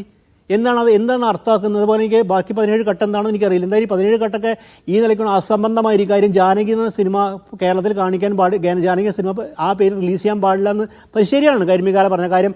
പ്രബുദ്ധരായ സെൻസർ ബോർഡ് ഉണ്ടായിരുന്നു. കാര്യം നമ്മൾ ജാനകി എന്ന പേര് സിനിമയൊക്കെ കേരളത്തിൽ വന്നിട്ടുണ്ട്, സീത എന്ന പേര് സിനിമ വന്നിട്ടുണ്ട്, ഒരുപാട് സിനിമ തന്നെ വന്നിട്ടുണ്ട്. അപ്പോൾ ആ കാലത്തുള്ള പ്രബുദ്ധരെ സെൻസർ ബോർഡ് ആയിരുന്നു. ആ പ്രബുദ്ധ നഷ്ടപ്പെട്ടിട്ടുണ്ട്. കാര്യം തന്നെ രാഷ്ട്രീയ അടിസ്ഥാനത്തിലാണ് സെൻസർ ബോർഡ് പ്രബുദ്ധരില്ലാത്ത ആൾക്കാരെ. ഒരു കാര്യം പറയാം, ഈ സുരേഷ് ഗോപിയുടെ ജാനകി സിനിമയുടെ ആ പേര് നിശ്ചയിക്കുന്ന സമയത്ത് ഈ സെൻസർ ബോർഡിനെ വേറെ പിന്തുണയ്ക്കുന്നവർ പോലെ അതിന് എതിർത്തിട്ടുണ്ട്. ആ വസ്തുത നമ്മൾ മനസ്സിലാക്കണം. ചുരുക്കി പറയുകയാണെങ്കിൽ, ഇതിൻ്റെ അകത്ത് ബേസിക് പറയുകയാണെങ്കിൽ, ഏതാനും 4-5 വരുന്ന കുറച്ച് ആൾക്കാരുടെ അവരുടെ നിക്ഷിപ്ത താല്പര്യങ്ങൾ, ഞാൻ ആ നിക്ഷിപ്ത ഒരു സമുദായത്തിൻ്റെ സമൂഹത്തിന് താല്പര്യമില്ല, അവർ ഫണ്ടഡായിട്ട് താല്പര്യങ്ങളാണ്. അങ്ങനെയുള്ള താല്പര്യങ്ങളുടെ അടിസ്ഥാനത്തിൽ എന്നീ പരാതി കൊണ്ടുകൊടുക്കുക, അത് മുൻവിധിയെ സ്വീകരിച്ചുകൊണ്ട് കേരള ജനങ്ങൾക്ക് കാണാൻ വേണ്ടി ഒരു കലാസൃഷ്ടിയെ നിഷേധിക്കുക, അത് തെറ്റായ നടപടിയാണ്. പക്ഷേ പണ്ട് കാര്യം ജനാധിപത്യ വിരുദ്ധമായിട്ട് പ്രവർത്തനങ്ങൾ നടക്കുന്ന കാലമാണ്. അതാണ് കരിമികാല പറഞ്ഞത്. ആ കാലത്തൊരു മാറ്റമുണ്ട്. ജനാധിപത്യ വിരുദ്ധ പ്രവർത്തനം നടക്കും. അതുകൊണ്ട് നമ്മളൊക്കെ ഇതൊക്കെ അടിച്ചിരിപ്പിക്കുന്ന കാര്യം പലപ്പോഴും നമ്മുടെ അനുഭവം അതാണ്.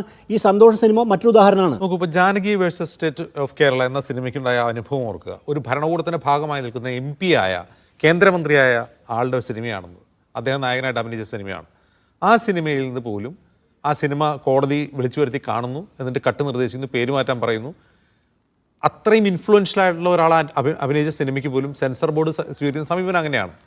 അപ്പോൾ ഇപ്പോൾ നിങ്ങളുടെ സിനിമ അതിനിപ്പോൾ സർക്കാസം ഉള്ളതാവട്ടെ, സാമൂഹിക വിമർശനമാവട്ടെ, കേവലം എൻ്റർടൈൻമെൻറ്റ് മാത്രം ഉദ്ദേശിച്ചുള്ളതാവട്ടെ, എന്തായാലും ഇങ്ങനെയൊക്കെ ഒരു കോടതി കയറേണ്ടി വരുന്നതിൻ്റെ ഒരു യഥാർത്ഥ ലക്ഷ്യവും ഉദ്ദേശവും ആഫ്റ്റർ എഫക്റ്റും എന്തായിരിക്കും?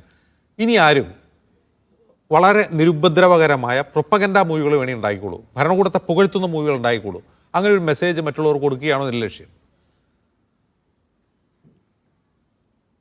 ഉറപ്പായിട്ടും. ഇപ്പം ഇതിൽ കന്നഡി സാർ തന്നെ പറഞ്ഞെന്താ പറയും, അവർക്ക് ആ റിലവൻറ്റ് സോഴ്സ് എവിടുന്നാന്നുള്ള അത് ആ വിഷയം വിട്ടേക്കുന്നു, വിഷയം വിടാൻ പറ്റില്ല. അതായത് നമ്മൾ സെൻസർ ബോർഡ് എന്ന് പറഞ്ഞ ഒരു സ്വതന്ത്ര ബോർഡിന് നമ്മൾ ആ സിനിമ പ്രദർശിപ്പിക്കുമ്പോൾ നമ്മളൊരു അഫിഡവിറ്റ് കൊടുക്കുകയാണ്, എത്ര പേരാണ് ആർക്കൊക്കെ കാണാമെന്ന് പറഞ്ഞിട്ട്. അതിൽ 5 പേരും അടങ്ങിയ ഒരു ഓഫീസറും കൂടിയിട്ടുള്ള ഒരു 1 ടൈം വാച്ചബിൾ ആയിട്ടാണ് നമ്മൾ ഈ സ്ക്രിപ്റ്റ് സിനിമ അവിടെ കൊടുക്കുന്നത്. ആ സിനിമ അവിടുന്ന് ചോർന്നു എന്ന് പറഞ്ഞത് തന്നെ കുറ്റകരമാണ്. ഒരു ക്രൈം നടന്നു. ഇനിയിപ്പോൾ ഈ സിനിമയിൽ ഞാൻ അങ്ങനെ ഒരു ഹിഡൻ അജണ്ട ഉണ്ടായിട്ടൊരു സാധനം ഇറക്കി വിട്ടു എന്ന് വെക്ക്, രണ്ടാമത്തെ ഷോക്ക് അത് പ്രശ്നമാവും, കോടതി സ്റ്റേ വരും, എല്ലാം പ്രശ്നമാവും. ഒരു സ്ഥലത്ത് വന്നിട്ട് എനിക്കെന്നിട്ട് ന്യായീകരിക്കാൻ പറ്റുമോ? ഇല്ല. അപ്പം എനിക്ക് ഉറപ്പുണ്ട്, 100% ഉറപ്പുണ്ട്, ഞാൻ ആ സിനിമയിൽ ഒരു മതത്തെയും അവഹേളിച്ചിട്ടില്ല, അധിക്ഷേപിച്ചിട്ടില്ല. സത്യസന്ധമായിട്ടുള്ള പ്രണയം മാത്രം, പ്രണയത്തിനപ്പുറം ഒരു മതമില്ല എന്നും പ്രണയിക്കുന്ന, അതായത് നിർബന്ധപൂർവം, അതായത് കേരളത്തിലോ അല്ലെങ്കിൽ എവിടെ കണ്ടുവരുന്നത് പുരുഷന്റെ മതത്തിലോട്ട് പ്രണയിനിയെ ആ മതത്തിലോട്ട് കൊണ്ടുവരുന്നു, കൺവെർട്ട് ചെയ്യപ്പെടുന്നു. അത് മുസ്ലിം ആയിക്കോട്ടെ, ഹിന്ദു ആയിക്കോട്ടെ, ക്രിസ്ത്യാനി ആയിക്കോട്ടെ, 90% കൺവെർഷൻ നടന്നിട്ടുള്ളത് പുരുഷന്റെ മതത്തിലോട്ടാണ്. ഈ പെൺകുട്ടി ഇവരായിട്ടുള്ള സ്നേഹം കാരണം സ്വന്തം മതത്തിനെ ഒരു വിഭാഗം ഈ യഥാർത്ഥമായിട്ട് മതം മാറും, ഒരു വിഭാഗം മനസ്സിൽ ആ പഴയ ദൈവത്തിനെ സൂക്ഷിച്ച് ഒരു കാപട്യത്തിൽ ഈ മതത്തിലോട്ട് വന്ന് രാത്രി ആരും കാണാതെ പഴയ ദൈവത്തിനെ പ്രാർത്ഥിക്കും. അങ്ങനത്തെ ഒരു അവസ്ഥ. അതെല്ലാം മറന്നിട്ട് 2 മതത്തിന് 2 ആൾ പ്രണയിച്ചു, അവർ രണ്ടും മതത്തിൽ വിശ്വസിക്കട്ടെ. എന്ത് രസകരമായിട്ട് പോകും നമ്മുടെ നാട്. ആ ഒരു വിഷയം അങ്ങനെയൊക്കെയുള്ള ആയിരക്കണക്കിന് മനുഷ്യർ ജീവിക്കുന്ന ഒരു സ്ഥലമാണ് കേരളം. അങ്ങനെയൊക്കെയുള്ള ആയിരക്കണക്കിന് മനുഷ്യർ ഈ കേരളത്തിലുണ്ട്. നമ്മൾ കണ്ടുകൊണ്ടിരിക്കുന്നവരാണ് അങ്ങനെയുള്ള ആളുകൾ. അല്ല, അങ്ങനെ ജീവിക്കരുത്. അങ്ങനെ ജീവിക്കുന്നവരാണ് മതത്തിന് വേണ്ടി തല്ലൂടാത്തതുണ്ട്. ഇപ്പൊ മതത്തിന് ആളെ കിട്ടുന്നില്ല. നിങ്ങൾ എല്ലാ അനാഥ ദേവാലയങ്ങളും നോക്കൂ, ചെറുപ്പക്കാർ കുറഞ്ഞു. ചെറുപ്പക്കാർ തല്ലുകൂടാനില്ല, മതത്തിന് വേണ്ടി തല്ലുകൂടാൻ ചെറുപ്പക്കാരുടെ എണ്ണം കുറഞ്ഞു. ഇതേപോലെ ഒരു ചർച്ചയ്ക്ക് നിങ്ങൾ ചെറുപ്പക്കാരനെ വിളിക്കുക, ഒരു 25-30 വയസ്സുള്ള ഒരാളെ ഒരു മതത്തിന് വേണ്ടി വിളിച്ചിരുത്ത്, ഞാൻ കാണട്ടെ ചർച്ചയ്ക്ക്. വരില്ല. എന്നാൽ ആ സമയം മതമില്ലാത്ത നിരീശ്വരവാദിയായിട്ടോ അല്ലെങ്കിൽ സാമൂഹിക നിരീക്ഷകനായിട്ടോ വരും.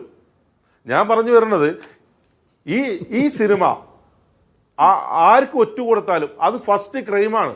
സെക്കൻഡ് ക്രൈം എൻ്റെ മേത്തുണ്ടെങ്കിൽ അത് ജനത്തിലൊക്കെ ഇറങ്ങി ആഫ്റ്റർ റിലീസ് എൻ്റെ വീടിൻ്റെ മറ്റേ മേൽക്കൂര പൊളിച്ച് അതിനുള്ളിലേക്ക് ചാടി വന്നൊരു സാധനം കട്ടുകൊണ്ടുപോയിട്ട് ഇതാണ് അവിടെ ഇരിക്കുന്നതെന്ന് പറയുന്നത് ആ കളവാണ് ഫസ്റ്റ് ക്രൈം. ആണോ അല്ലേ അജിൻസ്? അതെ, പക്ഷെ നിങ്ങളുടെ നിയമപ്രശ്നം അതല്ലോ, സെൻസർ ഉള്ളിൽ ബോർഡല്ലേ. സംഭവം പുറത്തേക്ക് അതിന്റെ ഉള്ളിൽ കടന്ന് അത് അപഹരിച്ച് പുറത്ത് കൊടുത്തിട്ട് പബ്ലിസിറ്റി ചെയ്യുമ്പോൾ ഫസ്റ്റ് ക്രൈം ഏതിനാ വരിക? ഈ കളവിനാണ് ഫസ്റ്റ് ക്രൈം. റഫീഖ്, ഇനി സിനിമ കാണുന്നില്ലല്ലോ. എന്റെ കയ്യിലുള്ളത് ഒരിക്കലും ഒരു സാധനമല്ല, സിനിമാ നിർമ്മാണത്തിന്റെ ഭാഗമായി അല്ലെങ്കിൽ ഒരു ഹിഡൻ അജണ്ട അല്ല. നിങ്ങൾ സിനിമ കാണൂ. നിങ്ങൾ ഞാൻ പറഞ്ഞില്ലേ, നാളെയും വന്നിരിക്കാം. റഫീഖ്, അത് സിനിമ മോഷ്ടിക്കണമെന്നില്ലല്ലോ. ഇപ്പൊ ഈ സിനിമയുടെ ഭാഗമായി റഫീഖ് എത്രയോ പേരുടെ കഥ പറഞ്ഞിട്ടുണ്ടാവും. ആരോ ഇഞ്ചക്ട് ചെയ്ത കാര്യങ്ങൾ ഈ സിനിമയുടെ തിരക്കഥാകൃത്ത് തന്നെ എത്രയോ പേരുടെ കഥ പറഞ്ഞിട്ടുണ്ടാവും. അപ്പൊ അങ്ങനെ കഥ ലീക്കാവാൻ സാധ്യതയില്ല. വാദിക്കാൻ വന്ന ആളാണോ? വാദിച്ചു തുടങ്ങിയത് എവിടെ? ബീഫ് ബിരിയാണിക്ക് വേണ്ടി വാദിച്ചു തുടങ്ങി. അപ്പൊ ഇത് എന്താ ഇത് വരുന്നവർക്ക് പറഞ്ഞു വിട്ടുന്ന ഒരു സംഭവമുണ്ട്. ഞാൻ ആരും പറഞ്ഞു വിട്ട് വന്നതല്ല, എനിക്കറിയാം അത് എന്താണ് ഞാൻ പ്രൊഡക്ഷൻ ചെയ്തു വെച്ചത്, എന്താണ് ഞാൻ സംവിധാനം ചെയ്തു വെച്ചത്, എന്താണ് ജനങ്ങൾക്ക് കൊടുക്കുന്ന മെസ്സേജ്. എനിക്ക് അഭിമാനത്തോടെ പറയാൻ കഴിയും. അല്ലാതെ എന്നെ ഈ മീഡിയ വണ്ട താഴെ കൊടുത്തിട്ട് എനിക്ക് വേണ്ടി 4 ബീഫ് പറഞ്ഞു, എനിക്ക് വേണ്ടി 4 മതം പറഞ്ഞുകൊണ്ട് വിട്ടതല്ല. അതുകൊണ്ട് അഭിമാനത്തോടെ എനിക്ക് പറയാൻ കഴിയും, എൻ്റെ സിനിമയിൽ ഒരു ഹിഡൻ അജണ്ടയും തുറന്നു കാണിച്ചിട്ടില്ല. തുറന്നു കാണിച്ചിട്ടുണ്ട് മതവെറി തുറന്നു കാണിച്ചിട്ടുണ്ട്. ഇനി സംവിധായകൻ പറഞ്ഞു എന്ന് പറയണ്ട, വ്യക്തമായിട്ട് പറയുന്നു. ബീഫ് ബിരിയാണി ചിരി കിട്ടാൻ ഞാൻ പല ഇന്റർവ്യൂവിലും പറഞ്ഞു, നർമ്മ മുഹൂർത്തത്തിന് വേണ്ടിയിട്ടതാ. ബീഫ് എവിടെ, ഞാൻ പറയട്ടെ, നിങ്ങൾ ഈ ബീഫ് കഴിക്കില്ല എന്ന് പറഞ്ഞൊരു, കഴിച്ചു എന്ന് പറഞ്ഞൊരു, ഞാൻ അറിയാതെ കഴിച്ചു എന്ന് പറഞ്ഞൊരു, എല്ലാവരും പറയുമ്പോൾ കിട്ടുന്നൊരു നർമ്മമുണ്ട്, അതൊരു ചിരി. അത് കിട്ടാൻ വേണ്ടി സിനിമയിൽ ഉപയോഗിച്ചു. അത് ആരെയും അവഹേളിച്ചിട്ടില്ല, ഒരു മതവും പറഞ്ഞിട്ടില്ല ഇവിടെ ബീഫ് കഴിക്കാൻ. സിനിമ കാണുന്നതിന് മുമ്പ് തന്നെ ഒരു മുൻവിധിയോട് കൂടി തന്നെ അതിനെതിരെ ഹൈക്കോടതിയെ സമീപിക്കുകയാണ് ചിലർ ചെയ്തതെന്നാണ് റഫീഖ് പറയുന്നത്. ശ്രീ കെന്നഡി കരിമ്പങ്കാല, ഇതിൽ ഈ ഹർജി വായിക്കുമ്പോൾ ചില സമയത്ത് നമുക്ക് ചിരി വരുന്നതിൽ ഒരു പരാമർശം ഇപ്പോൾ റഫീഖ് ഇതിൽ പറയുന്നു, താമരശ്ശേരി ബിഷപ്പ് എന്നൊരു കഥാപാത്രമേ ആ സിനിമയിലില്ല, അതിന്റെ സംവിധായകനാണ് തുറന്നു പറയുന്നത്. പക്ഷേ ഹർജിക്കാർ പറയുന്ന കാര്യം, ഈ സിനിമ താമരശ്ശേരി ബിഷപ്പിന് പ്രശ്നമാണ്, സെൻസർ ബോർഡ് അതിന് വലിയ കാര്യം കാണിക്കുകയാണ്, താമരശ്ശേരി ബിഷപ്പിന്റെ കൺസേൺ ലെറ്ററായിട്ട് വന്നാൽ അത് കട്ട് ചെയ്യാതിരിക്കാമെന്ന് പറയാണ്. സെൻസർ ബോർഡ് തന്നെ ലോജിക്കല്ലാത്ത കാര്യങ്ങൾ പറയുന്നു, അതിൻ്റെ കൂടെ ഈ ഹർജിക്കാരും. ഇത് സിനിമ ഇറങ്ങി ഇത് കണ്ടിട്ട് പോരെ ഈ ആരോപണങ്ങളൊക്കെ?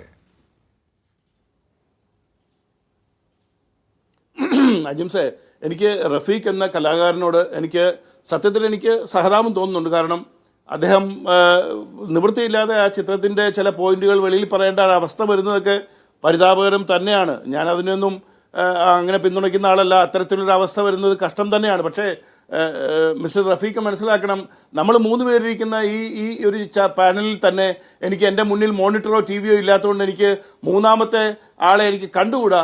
അദ്ദേഹം ഒരു ഹിപ്പോക്രസിയുടെ തമ്പുരാനാണ്. കാരണം അദ്ദേഹം അപഹാസ്യനാണ് എന്നിങ്ങനെ തള്ളിവിടാൻ ഒരുപാട് തിടുക്ക് കൂട്ടുമ്പോൾ ഈ നാട്ടിൽ നടക്കുന്നത് പലതും കണ്ടിട്ടില്ല. കാരണം ഇപ്പൊ താങ്കൾ തന്നെ പറഞ്ഞു, മതത്തിൽ വിശ്വസിക്കാനായിട്ട് ചെറുപ്പക്കാരെ കിട്ടുന്നില്ലെന്ന്. ഈ സെന്റ് റീത്ത സ്കൂളിൽ തട്ടവിട്ട് പ്രശ്നം ഉണ്ടായത് കുട്ടിയാണ്, 14-15 വയസ്സേ ഉള്ളൂ. അപ്പോൾ അവളാണ് 4 മാസം അന്തസ്സായി സ്കൂളിൽ വന്നിട്ട് 4-ാം മാസം മനം പുരട്ടലുണ്ടായത്. ഇനി മുനമ്പത്ത് ഹൈക്കോടതി വിധി വരുന്നിടം വരെ മുസ്ലിം ലീഗിന്റെ സംസ്ഥാന അധ്യക്ഷൻ വരെ ഇവിടെ ഒന്ന് ചർച്ച നടത്തി മുനമ്പത്തെ ആൾക്കാരെ പുനരധിവസിപ്പിക്കാൻ.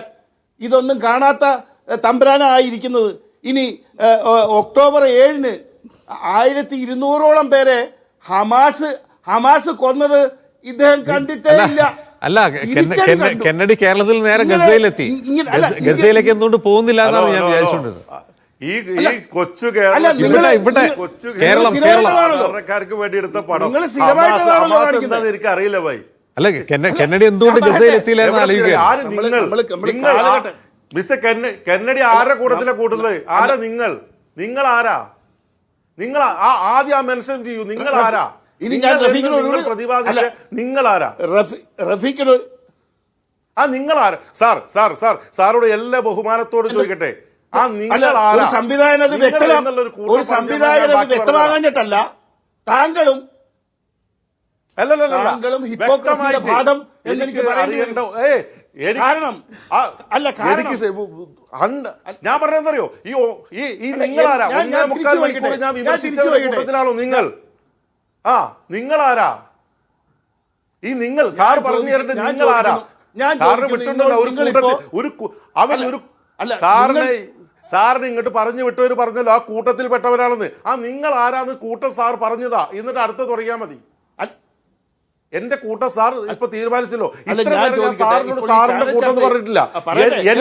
എന്നെ സാർ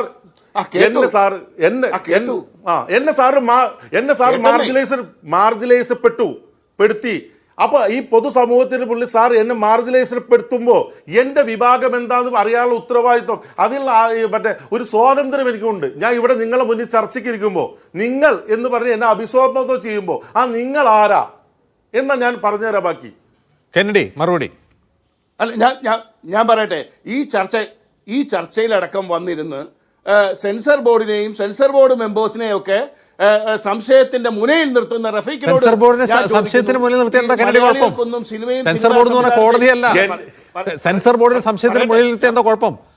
കോടതിയിൽ സമീപിക്കുന്നതിന് അവരെ സംശയമുള്ളതുകൊണ്ടാണല്ലോ. സെൻസർ ബോർഡിന് സംശയമുള്ളതുകൊണ്ടാണ് അവർ കോടതി പോകുന്നത്. അജിംസ് വിഷമിക്കാതെ, എനിക്ക് വിഷമമില്ല. എത്രയോ ആളുകൾ കോടതി പോയിരിക്കുന്നു. സെൻസർ ബോർഡ് എന്ന് പറഞ്ഞ ഒരു വിശുദ്ധ പശു ഒന്നും അല്ല കെന്നഡി. ഈ സിനിമാ സംരംഭം എന്റെ അജിംസ് ഒക്ടോബർ 7-ന് 1200 പേരെ കൊന്നപ്പോ കരയാതിരുന്ന ആളുകളിൽ ഒരാളാണ് അജിംസ്. അല്ലെ, ഞാൻ കരയുന്നുണ്ടോ കെന്നഡി? ആളുകൾ എവിടെ കരയുന്നു, ആളുകൾ ഏത് വിഭാഗത്തിൽപ്പെടുന്നൊക്കെ നോക്കി നടക്കുകയാണോ കെന്നഡി? അല്ല കെന്നഡി, ഈ ആളുകൾ കരയുന്നുണ്ടോ? നിങ്ങളുടെ നിലപാട്, ഈ ആളുകൾ എന്ത് ചെയ്യുന്നു നോക്കി നടക്കുകയാണോ കെന്നഡി ചെയ്യുന്നത്? ഞാൻ പറയുന്നത് സത്യം. അല്ല അജിൻസ്, ഞാൻ പറയുന്നത് സത്യം. നിങ്ങളെല്ലാം ഞാൻ സത്യം പറയുന്നു. ശരി, സത്യം പറ കെന്നഡി, സത്യം പറ പ്ലീസ്. ഞാൻ ഈ റഫീഖിനോട് ചോദിക്കുന്നു, ഈ പാനലിൽ വന്നിരുന്നു കൊണ്ട് നല്ല നടുവ് നിവർത്തിയിരുന്ന് ഈ സെൻസർ ബോർഡിന്റെ കുറ്റം പറയുമ്പോൾ ഈ സിനിമാ സംവിധാനം എന്നൊന്നും നമുക്ക് വലിയ ടെക്നിക്കലായി അറിയില്ലെങ്കിലും അതിന്റെ ബാക്കി എല്ലാ കാര്യങ്ങളും വളരെ ഒരു കോമൺ ഒരു ലേമാന് അറിയാവുന്നതാണ്. അതിനകത്ത് സംവിധായകൻ മാത്രമല്ല, നിർമ്മാതാക്കളുണ്ട്, അതിനകത്ത് കോ പ്രൊഡ്യൂസേഴ്സ് ഉണ്ട്, അതിന് സഹസംവിധായകരുണ്ട്, രചയിതാവുണ്ട്. ഒരുപാട് പേർക്ക് ഈ കഥ അറിയാം, ഒരുപാട് പേർക്ക് ഇതിന്റെ കണ്ടന്റ് അറിയാം, ഒരുപാട് പേരിലേക്ക് ഇത് പോയി കഴിഞ്ഞു. ഇത് എന്തിന്റെ ബലത്തിലാ കത്തോലിക്ക കോൺഗ്രസും സെൻസർ ബോർഡുമായിട്ട് ഒരു ഒരു ഒരു ഒരു ഒരു ഒരു ബാന്ധവം ഉണ്ടാക്കുന്നത്? On what base? എന്തിന്റെ തെളിവാ താങ്കളുടെ ഉള്ളത്? അതായത് ഇവരുടെ ടീമിൽ നിന്ന് പുറത്തു വിട്ടുവെന്നാണോ കെന്നഡി പറയുന്നത്? താങ്കൾ കോടതിയിൽ ഇവരുടെ പ്രൊഡക്റ്റിന്റെ പ്ലോട്ട് ഇവർ സിനിമ റിലീസ് ആവുന്നതിന് മുമ്പ് പുറത്തു വിട്ടുവെന്നാണോ നിങ്ങൾ പറയുന്നത്? ഞാൻ അതാ പറഞ്ഞു, ഇവര് കോടതിയിൽ നിന്ന് ഇറങ്ങി ഓടേണ്ടി വരും ഇദ്ദേഹത്തിന്. ഓടുന്നവരാണെന്ന് കോടതിയിൽ വരുമ്പോൾ കാണാം. അതല്ല ഇതിന്റെ പ്രശ്നം. ഒരുപാട് പേർക്ക് അറിയാം, അതല്ല പ്രശ്നം. ഞാൻ പറഞ്ഞ താമരശ്ശേരി ബിഷപ്പ് എന്നൊരു കഥാപാത്രം ഈ സിനിമയില്ലെന്ന് അതിന്റെ സംവിധായം പറയുന്നു. താമരശ്ശേരി ബിഷപ്പിന്റെ കൺസെന്റ് വേണമെന്ന് സെൻസർ ബോർഡ്, താമരശ്ശേരി ബിഷപ്പിന് ഇത് പ്രശ്നമാണെന്ന് ഹർജിക്കാരൻ പറയും. ഇത് എന്താണിത്? അല്ല, എനിക്ക് അതിനെക്കുറിച്ച് വ്യക്തമായ ഒരു അറിവില്ലാത്തതുകൊണ്ട് ഞാൻ അതിനകത്ത് അഭിപ്രായം പറയില്ല. ഞാൻ ജനറലായി സംസാരിച്ചത് മാത്രമേ ഉള്ളൂ. താമരശ്ശേരി ബിഷപ്പിന്റെ പേര് ഇതിനകത്ത് പറഞ്ഞിട്ടില്ല എന്ന് സംവിധായകൻ വ്യക്തമാക്കി കഴിഞ്ഞാൽ അങ്ങനെ ഒരു സ്റ്റേറ്റ്മെന്റിനും അല്ലെങ്കിൽ അങ്ങനെ ഒരു നടപടിക്കും ശരിയാണെന്ന് പറയാൻ കഴിയില്ല. ഓക്കെ, ശരി. ദാമോദർ പ്രസാദ് നോക്കൂ. ശരി.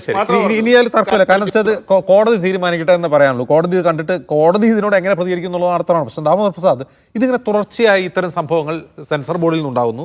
ഇപ്പോൾ നമ്മൾ ഇന്നലെ പള്ളുരുത്തിയിൽ ഇന്ന് കെന്നഡിയെ ഉദ്ധരിച്ചുള്ള കഥകൾ, ഈ സിനിമയ്ക്കെതിരെയുള്ള കോലാഹലങ്ങൾ, തെരഞ്ഞെടുപ്പിന് മുമ്പുള്ള ഒരു സാധാ കലാപരിപാടിയാണോ ഇത്?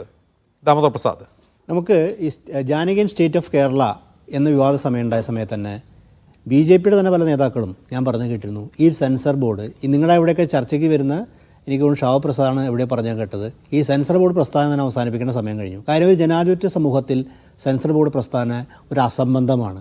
ഈ സെൻസർ ബോർഡ് ഉണ്ടാകുന്നപ്പോഴെന്നറിയോ, ബ്രിട്ടീഷ് കൊളോണിയൽ കാലത്ത് ആ സെഡീഷനായി ബന്ധപ്പെട്ട് പരിശോധിക്കുക, ഇതുപോലുള്ള വ്യവസ്ഥകൾക്കകത്താണ് സെൻസർഷിപ്പ്. മതരാഷ്ട്ര സെൻസർഷിപ്പ് ഉണ്ടായിരിക്കും. ഒരു ജനാധിപത്യ രാഷ്ട്രത്തിൽ സെൻസർഷിപ്പിൻ്റെ ആവശ്യമില്ല. കാരണം വിവേകമുള്ള ജനങ്ങൾ കലാസൃഷ്ടി കണ്ട് സ്വയമേവ തീരുമാനിക്കും അതെന്താണ്, തള്ളണോ കൊള്ളണോ എന്നുള്ളത്. അപ്പോൾ സെൻസർ ബോർഡ് എന്ന അസംബന്ധ ഒരു ഇൻസ്റ്റിറ്റ്യൂഷൻ രാഷ്ട്രീയവൽക്കരിച്ച് ഉണ്ടാക്കി വെച്ചിട്ടുണ്ട്, കാലങ്ങളായി കൊണ്ടുപോകുന്നുണ്ട്.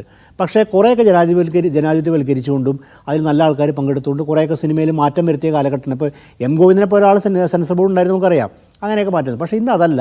ഇന്ന് രാഷ്ട്രീയ അജണ്ടയുടെ ഭാഗമായിട്ട് സെൻസർ ബോർഡ് മുൻവിധിയുടെ അടിസ്ഥാനത്തിൽ ആണ് ഈ സിനിമകൾ പലപ്പോഴും കാണുന്നത്. ഇത് നമ്മൾ കേരള സ്റ്റോറിയുടെ കാര്യത്തിൽ അതിന് കൊടുത്ത അനുവാദത്തിൽ കണ്ടു. ഇതുപോലെ തന്നെ നമ്മൾ ഈ ഹാൽ എന്ന സിനിമയോടുള്ള സമീപനത്തിൽ നമുക്ക് മനസ്സിലാക്കാൻ സാധിക്കുന്നു. ജാനകിയൻ സ്റ്റേറ്റ് ഓഫ് കേരളത്തിൽ ഇപ്പോൾ ഒരു അസംബന്ധം ഉണ്ട് അതിൻ്റെ പുറത്ത്.